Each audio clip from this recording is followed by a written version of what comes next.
Espérate, me avisas. Ya está grabando. Ya. Bueno, chicos, hoy nos vamos a reunir como para discutir un poquito cómo cada una de las normas afectó o cambió el impuesto sobre la renta para persona natural, persona jurídica, régimen simple y pues monotributo. Entonces, Aleja nos va a ayudar con la ley 1739 del 2014. Dave nos va a ayudar con la ley 1819 del 2016.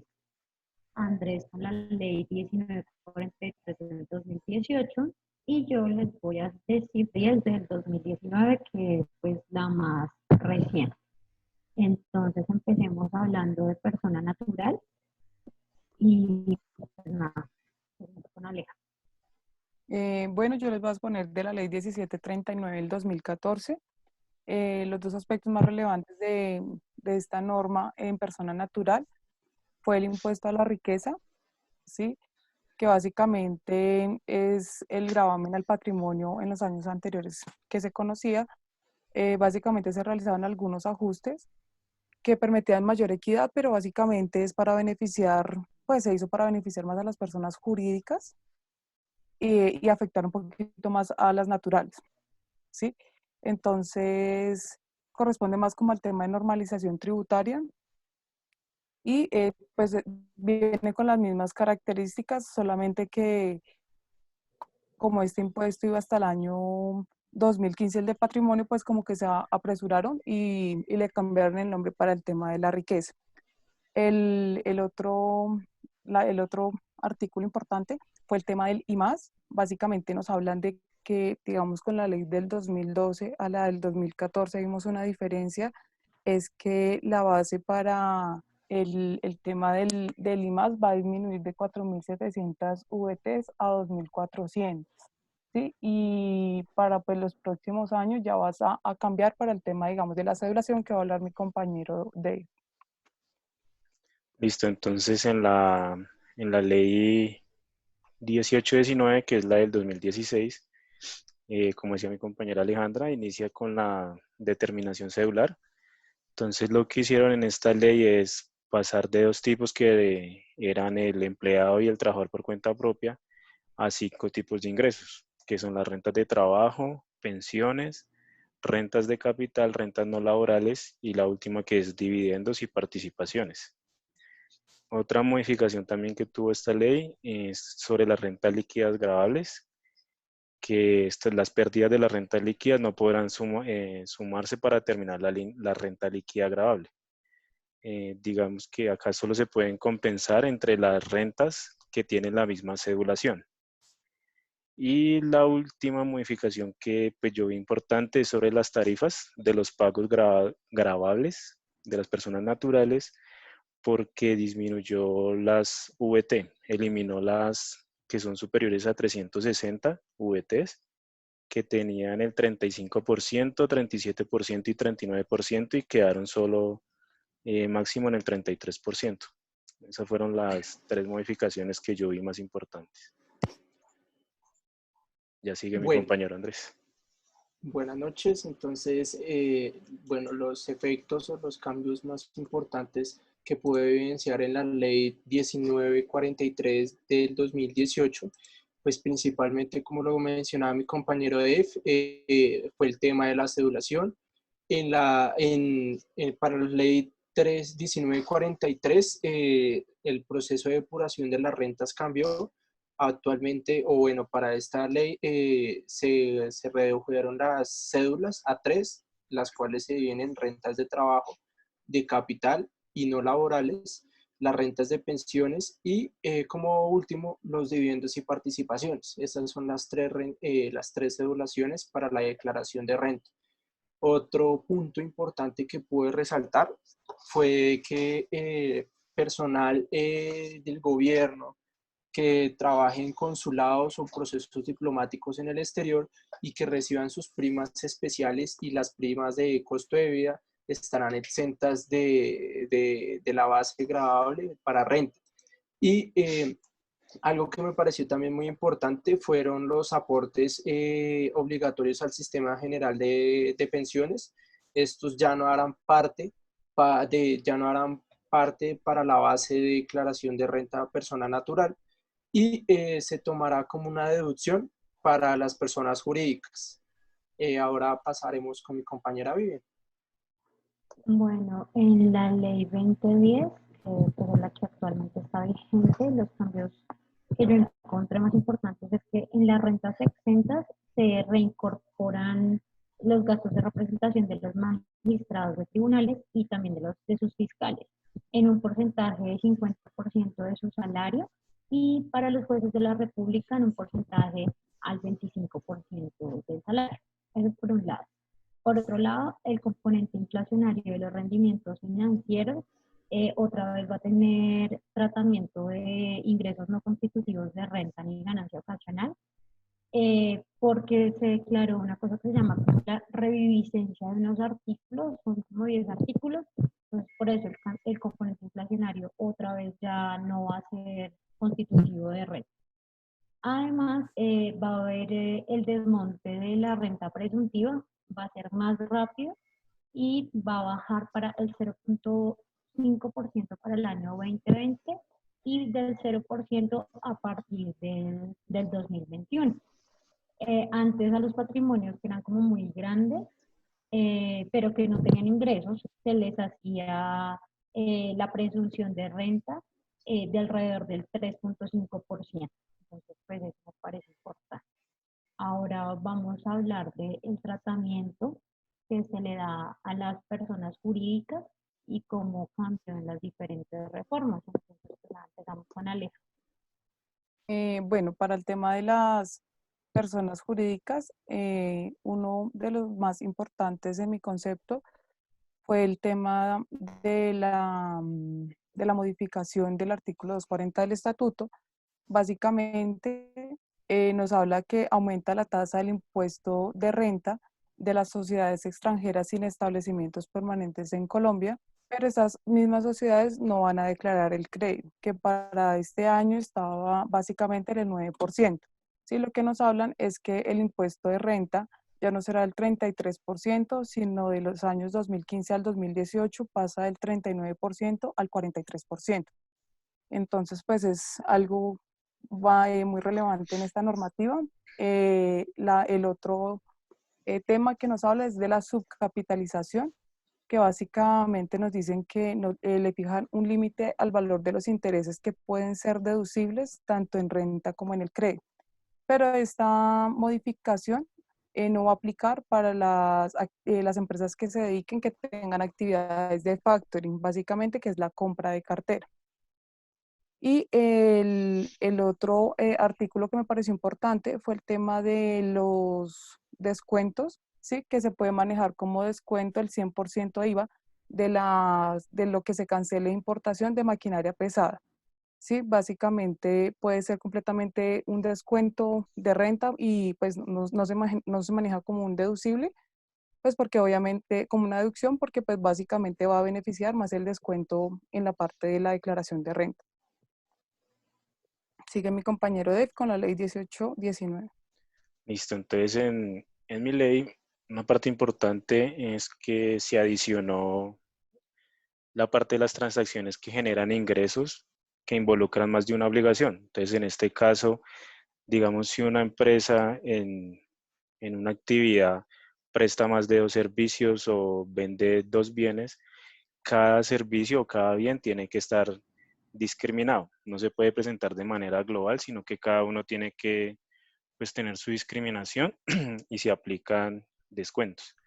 Esto lo hacen con el fin de que se muestre la verdadera realidad económica pues, de la transacción que hayan hecho. Otra parte que me parece importante es sobre el medio ambiente, que también adicionó un artículo donde hablan que pues, las empresas que invierten en el mejoramiento del medio ambiente para Colombia pueden tomar hasta el 25% de lo que inviertan pues, en este beneficio. Igual esto tiene que estar acreditado por la entidad, la autoridad ambiental respectiva. Y la última tiene que ver con la ley que pues, tiene Alejandra, que es sobre el CRE, porque en esta ley pues derogan todo lo que tiene que ver sobre el CRE y pues los que presenten, como la última presentación es en el 2016, los que tengan saldo a favor en este CRE lo pueden tomar como deducción para la renta en el año grabable 2017. Sigue mi compañero Andrés. Bueno, para renta de persona jurídica, resalto principalmente que esta reforma tuvo varias mejoras para estos. Resalto, o entre los más importantes que puedo evidenciar, fue la deducción de los impuestos pagados. En esta reforma pues ya habla de la deducción del 50% del impuesto al gravamen a los movimientos financieros. Habla también que se podría tomar como un descuento tributario el impuesto sobre la renta, el impuesto sobre la industria y comercio, sobre como base de descuento para el impuesto de renta.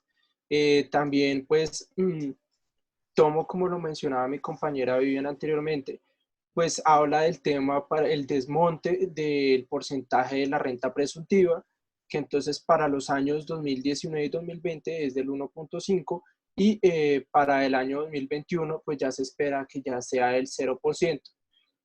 Otro tema muy importante fue la tarifa general para las personas jurídicas. Entonces establece que para el año 2019 pues es del 33% y que para el año 2020-21 empiece a desmontarse, es decir, a disminuirse esa tasa impositiva.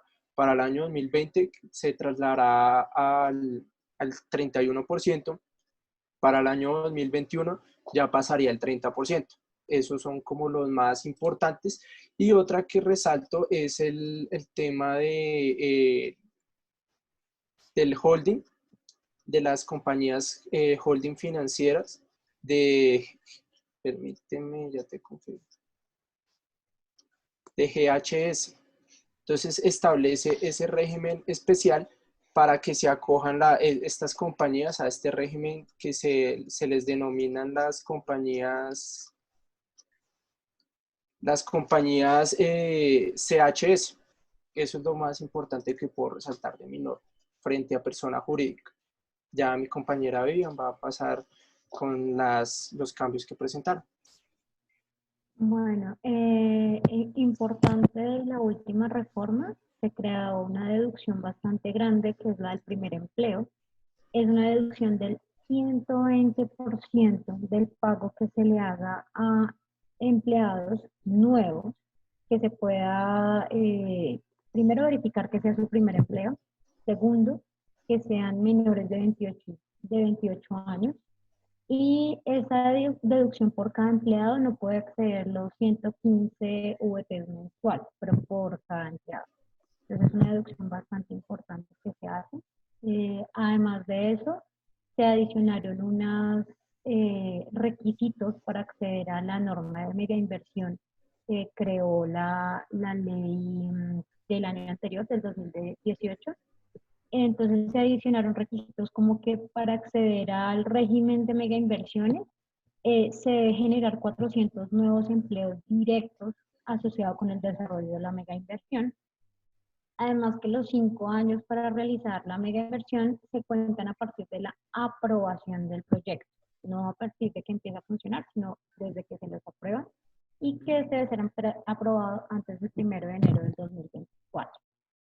Además, pues hay algo que me pareció, que me llamó la atención, y es que dice que tienen que, los que hagan proyectos de mega inversión en zonas francas, les aplicas el régimen de mega inversión, pero la zona franca tiene una tarifa mejor. La zona franca tiene una tarifa del 20% y la tarifa de mega inversión es del 27%.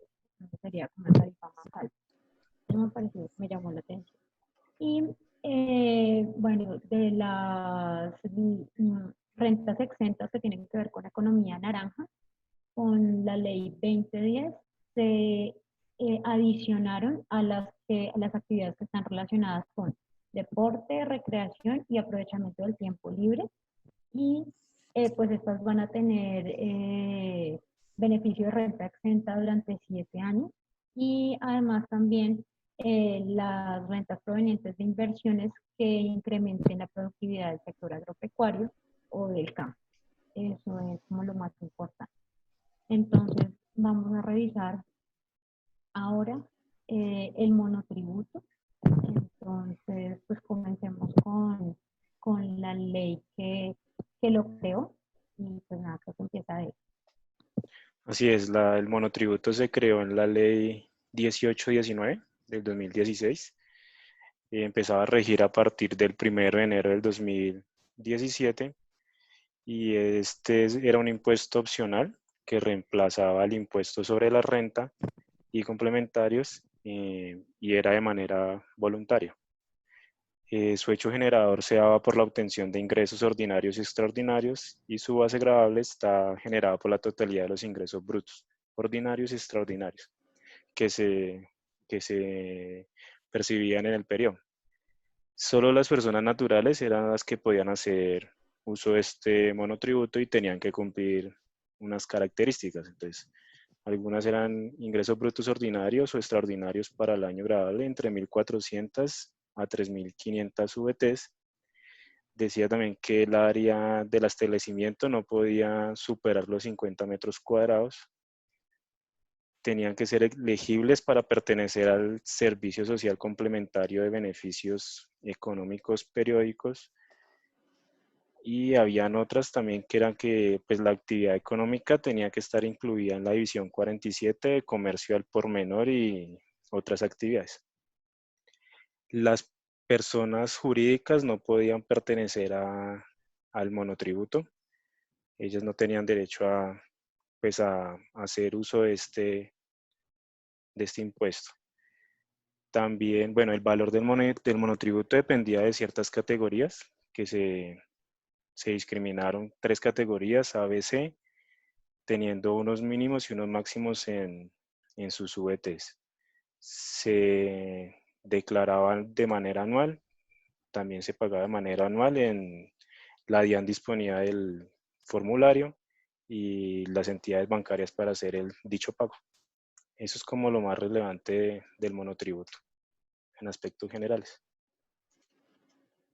Bueno, en aspectos muy importantes referente al monotributo en la ley de 1943 del 2018, pues resalto la sustitución del monotributo por el impuesto unificado, el régimen simple de tributación. Entonces, con la llegada de esta nueva reforma tributaria, se retira ya el monotributo y comienza el impuesto al régimen simple de tributación.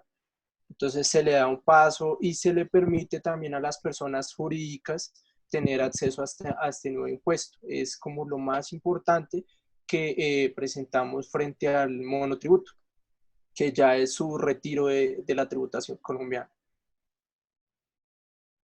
Ok, entonces pues nada, ya quedaría hablar del régimen simple, que como pues ya dijo Andrés, se creó en el año 2018, entonces pues es como lo general del régimen simple.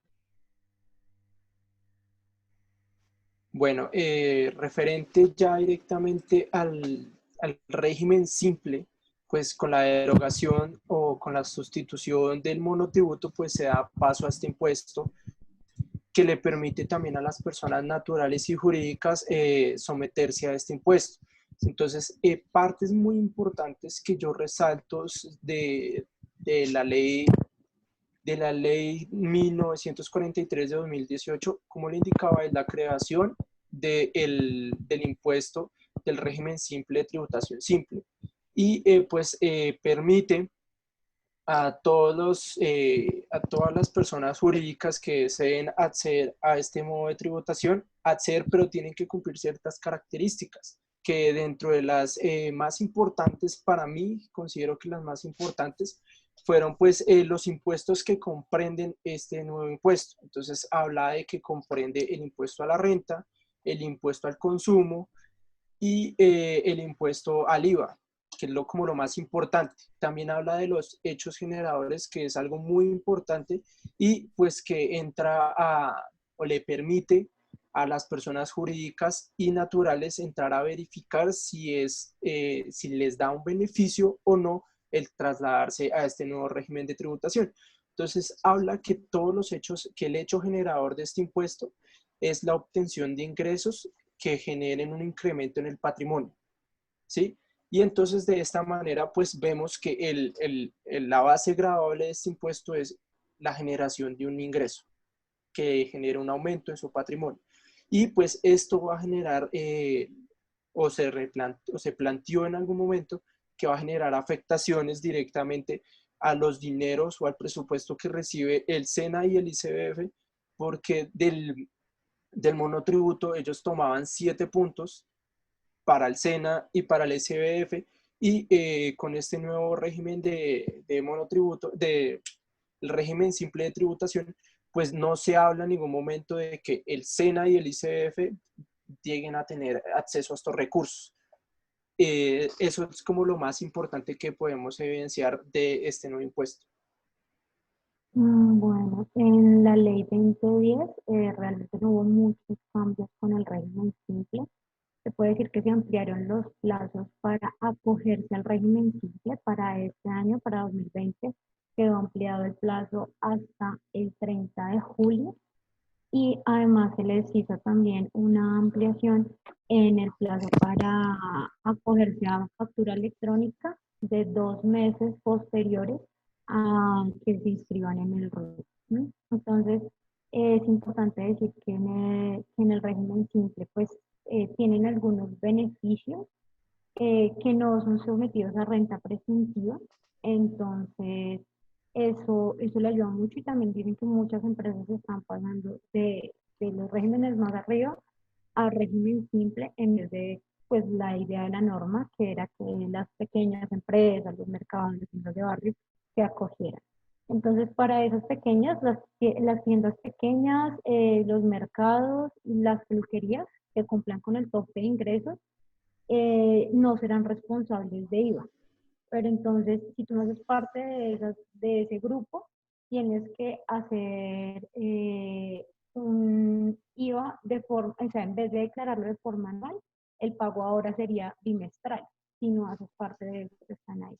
Y están también exonerados de que les practiquen retención en la fuente, obviamente, y pues ellos tampoco le realizan retención en la fuente a nadie, pues porque no cumplen con los montos.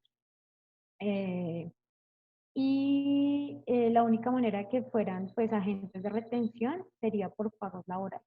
De resto, de resto nada más. Y pues con eso como que terminamos con las 4 principales categorías de las que vamos a hablar el día de hoy. Y nada, a partir de eso haremos el mapa conceptual para presentarlo el día 15.